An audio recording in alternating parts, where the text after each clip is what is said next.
Le pointage des cellules dans la fabrication de batteries lithium est un point crucial et un point à ne pas négliger. C'est ce qu'on va voir dans cette vidéo. Je vais vous présenter un appareil qui va permettre de souder correctement les cellules lors de la fabrication de votre batterie. Il existe plusieurs modèles, plusieurs sortes de spot welders, c'est comme ça qu'on les nomme. Celui que je vais vous présenter, vous allez voir, c'est le HTSW02H de Eltech BMS. Je veux dire que c'est un outil redoutable. On voit ça maintenant et paf, c'est parti. Allez, bonjour à tous, très heureux de vous retrouver pour cette nouvelle vidéo. Ah oui, on va parler spot welder, on va parler d'un modèle haut de gamme, un modèle très puissant puisqu'on va parler du, je vous l'ai dit juste avant, du HTSW02H, ah oui, H, 42 kW. C'est un super spot welder à condensateur.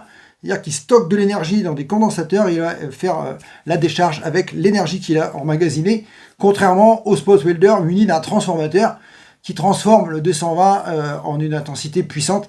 En général, ces spot welders-là, avec des transformateurs, sont moins performants, moins puissants, chauffent. On va faire des tests ensemble. On va d'abord parler du produit, on va regarder ce qu'on a dans l'emballage, comment il est fait, comment on le règle et comment on l'utilise. C'est le but. Allez, c'est parti.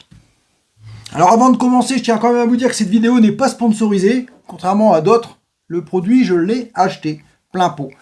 Et pourtant, ça coûte très cher. Vous allez voir sur le site de AliExpress, vous allez le trouver presque 1000 €, des fois même plus que 1000 €, des fois moins, ça dépend les moments. Et ben je vais vous faire un cadeau. Pour ceux qui resteront jusqu'en fin de vidéo, je vous annoncerai quelque chose qui va certainement vous faire plaisir. Alors, installez-vous confortablement, ne partez pas maintenant, attendez la fin de la vidéo pour que je vous offre votre cadeau et regardez tout ce que j'ai à vous dire sur ce produit qui est vraiment exceptionnel. Alors l'appareil, le voici, en chair et en os. Alors c'est assez compact, on voit par rapport à mes mains, c'est pas énorme, c'est pas très gros. Par contre, c'est quand même relativement lourd. On va voir comment il fonctionne. Bon, déjà, on va commencer par la face arrière, puisqu'on est là. On va regarder tout de suite ce qui se trouve derrière. Alors ici, on a, sur la face arrière, on a ici le bouton de mise en marche, la connectique au secteur 220, et la connexion pour mettre ici la pédale pied. Pour vous donner l'impulsion, il faut appuyer sur la pédale. On peut le mettre en mode automatique. C'est pas forcément très pratique, mais c'est possible de le faire. On va regarder maintenant sur la face avant ce qu'on a sur la face avant. Sur la face avant, on a quoi? On a l'écran de contrôle, avec ici un pavé de réglage très ergonomique, très facile à utiliser, on va le voir juste après. Ici, on a les deux sorties qui vont permettre de brancher les câbles de pointage. Et ici, on a une sortie qui permet de régler la fonction ohm-mètre. Vous allez voir, on en parlera aussi après. Alors, la première chose à faire, c'est déjà de connecter ici les pointes de touche qui sont, on va dire, balèzes. Ça, c'est de la pointe de touche, c'est pas du truc de jouer. Là, on est sur du 50 mm² au niveau du câble. Je pouvais croire que là, il y a de la matière. Donc pour les brancher, c'est simple, il suffit simplement de les insérer ici dans les deux orifices. C'est pas compliqué du tout. Ça va pas, il faut les mettre vers le haut. C'est plus pratique pour souder. Après, vous avez plus d'aisance. Et bien mettre ici en place les deux vis qui permettent de bien faire la jonction avec l'appareil. Ok, le câble, je vais le reconnecter derrière. Et je vais pouvoir appuyer sur le bouton de mise en marche. Alors, je dois vous annoncer que, bon là il est déjà à 5 volts 9.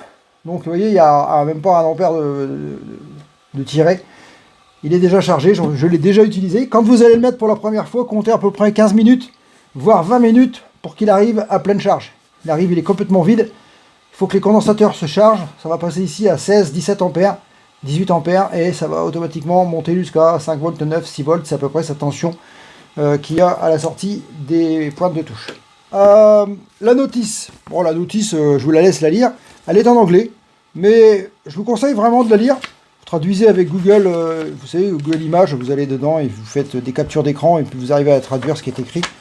C'est bien fait et on comprend facilement comment il s'utilise, mais je vais vous expliquer. Vous allez voir qu'il n'y a rien de sorcier. Franchement, il n'y a pas beaucoup de réglages dessus, il est vraiment très simple à utiliser. Et il est vraiment performant. On va commencer à faire des premiers tests. j'ai préparé ici des cellules 1850.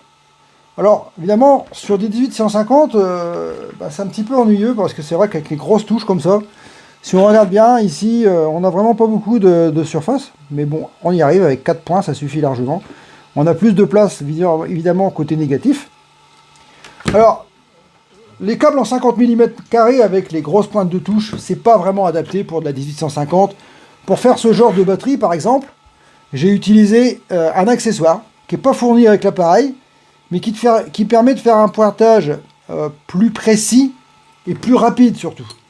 On va le voir juste après. Ici, par exemple, j'ai pointé cette petite batterie test avec les pointes de touche. On voit que la différence, les points ne sont pas aussi réguliers forcément qu'avec l'appareil que je vais vous présenter juste après. Par contre, au niveau puissance, ici, on a vraiment beaucoup de puissance. Donc, on va commencer par faire des tests avec celui-là et on verra après. Alors, pour souder, par exemple, ici, on va avoir de la bande de... si on regarde avec un tuyau Philips électronique, bon, on va avoir une cote à peu près précise, mais bon, voilà, c'est du 0,20, donc c'est à peu près précis. Du 0,20, je vais dire que à 0,20, c'est largement bien. Pour régler, si par exemple, on avait mis du 15, vous pouvez descendre à 15. En fait, il n'y a pas énormément de réglages, ça ne correspond pas forcément à l'épaisseur, mais moi, j'ai fait des tests. Et on voit qu'à 0,20, on est très bien pour souder du 0,20.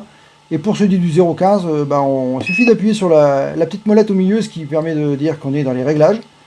Quand ça clignote, eh bien, on va faire ici pour descendre. On va mettre 1, on va passer au chiffre à côté avec la flèche par ici, et on va monter à 15. Et là, on est à 15. Bon, c'est pas ce qu'on veut, nous. Là, on veut passer. Voilà, donc une fois que j'ai rappuyé, hop, je rappuie, je mets 2 et je vais mettre ici 20 et je valide. Voilà, on va essayer de souder ça ici avec les pointes de touche, les grosses pointes de touche, et on verra après comment on peut faire avec donc les pointes de touche, l'autre pointeuse que j'ai en accessoire. Donc on se positionne. La pédale, il faut peut-être que je la mette par terre, ça sera mieux. La pédale, vous la mettez bien sûr par terre, hein, c'est une pédale à pied évidemment. On remet le pied en position. Alors je vous conseille de mettre des gants, j'en ai pas mis là, c'est pas bien. Je vous conseille de mettre des gants et des lunettes parce que ça claque bien. Ça fait pas mal d'étincelles et c'est vraiment puissant. Voilà. Et ça gicle pas mal. Donc là on a soudé côté négatif. On voit que ça pointe très bien. On va souder maintenant ici côté côté positif, côté négatif maintenant. On va faire pareil.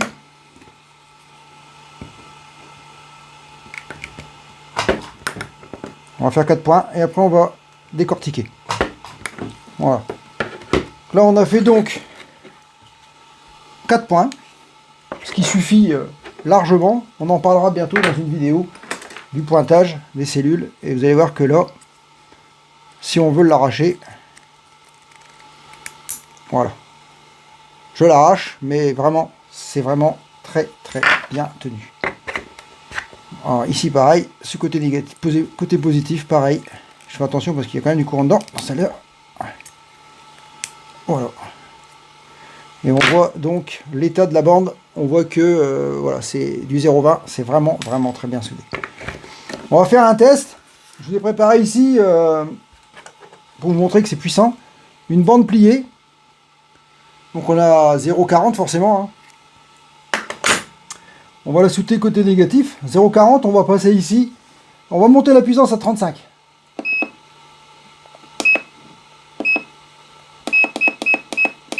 Voilà, à 35. Et on va souder deux épaisseurs de 0,20 ensemble et on va voir si ça tient. Alors là, attention les yeux, ça va claquer.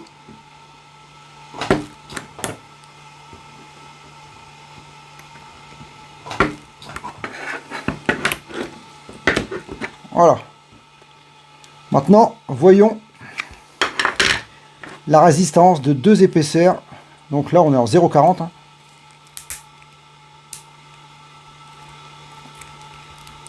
Voilà. Pour vous dire que on pourrait même encore pousser un petit peu, mais 0,40. Forcément, on est à 0,35. J'aurais pu mettre 40. Vous voyez, ça fonctionne vraiment très bien. On voit ici, ça a été soudé en 0,20 avec avec la pointeuse manuelle, et on est ici en 0,20. Je vais vous montrer parce que ça c'est juste une batterie, c'est une batterie test, hein, c'est pas, c'est des vieilles cellules, ça va pas être gardé. On voit que voilà. J'arrive même pas à le défaire, vous voyez, c'est vraiment très bien pointé. Donc voilà, ça c'est fait. On va pouvoir maintenant parler de l'accessoire que j'ai acheté en option, qui est donc vendu séparément, mais que je vous conseille vraiment d'avoir avec. Alors donc, l'appareil optionnel que je vous conseille d'avoir, c'est celui-ci. Vraiment, pour moi c'est indispensable. C'est le stylet qui permet de souder, mais vraiment prenez celui-ci, c'est vraiment le S73B en Sonco. Et honnêtement, moi j'en suis vraiment content parce que ça pointe vraiment bien, ça pointe vraiment très vite et c'est vraiment très précis. Le câble d'alimentation sur ce modèle, il est en 0,25 mm², ce qui est en 25 mm², pas 0,25, 25 mm², ce qui est déjà pas mal. Et là, on va pouvoir souder plus facilement les cellules, surtout le côté positif. On va le connecter. Alors là, celui-là, pour le connecter, il n'y a pas de vis. Il suffit simplement de l'insérer dedans. Et ça rentre en force. Et on n'oublie pas d'aller connecter le fil pour l'impulsion. C'est ce qui remplace la pédale. Dans ce cas-là, vous n'avez plus besoin d'utiliser la pédale. Vous pouvez toujours, mais c'est pas forcément obligatoire. Vous pouvez très bien ne pas mettre ce câble-là et utiliser la pédale. On a le voyant qui s'allume, comme quoi ça veut dire que c'est bien connecté. On va pointer donc une cellule, on va le mettre en route. Arrêtez toujours votre appareil pour changer les pointes de touche quand même. Et là, on va régler. Parce que là, on est en 0,20, on va mettre 0,20 du coup.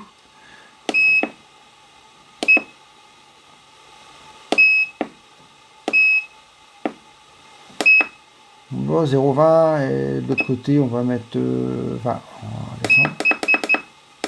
Voilà, hop, on fait OK. Et là, vous allez voir, c'est encore plus pratique parce que là, on n'a pas besoin de se poser de questions. Il suffit simplement de bien pointer sa bande, bien positionner. Quand on est en contact, le petit voyant s'éteint. Ça veut dire que le contact est établi et on n'a plus qu'à appuyer avec la poignée vers le bas. Voilà, tout simplement. Et là, on voit que ça travaille vraiment très très vite. Bon, j'ai fait 4 points. Je ne vais pas en faire plus. On va pouvoir le décortiquer pour voir si ça tient. Voilà.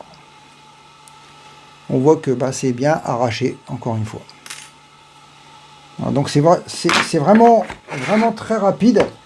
Ça va vraiment bien à pointer. Si je refais des points ici, par exemple, pour vous montrer, qui ne sont pas du tout les mêmes que ceux qui ont été faits avec la pointe de touche. Voilà. Alors que ça tient, c'est beaucoup plus rapide parce que c'est vrai que là, on a juste à mettre en place et appuyer, tout simplement, et ça va très très vite. Alors je vous dis du 0,10, du 0,15 au lava, 0,20. Je pense qu'avec la poignée jusqu'à 0,25, 0,30 c'est faisable. Après on va dire que les grosses pointes c'est plutôt adapté, on va dire, pour souder du cuivre jusqu'à 0,3 mm ou sur des cellules prismatiques avec des bandes de 0,3 où c'est beaucoup plus difficile à souder. Il faut beaucoup plus de puissance. Mais sinon avec cette puissance là, avec ce stylet de soudure, on arrive à faire... vous voyez, j'ai fait ici un travail vraiment très propre. C'est vraiment bien pointé, c'est régulier et ça tient vraiment très bien. Alors, du coup, on a ces deux petits gadgets qui permettent de tester les hommes. Honnêtement, pour être vraiment sincère avec vous, ne l'achetez pas pour ça. C'est vraiment pas ça qui fait de lui un appareil redoutable. Parce que déjà, les câbles sont très petits, donc je vois pas l'intérêt. Ça fait un peu jouer, un peu gadget. Alors quand on mesure une résistance, moi je trouve que c'est pas... voilà, ça fait... ça bouge beaucoup, on voit 0,2, 0,9, on sait pas vraiment ce que ça veut dire.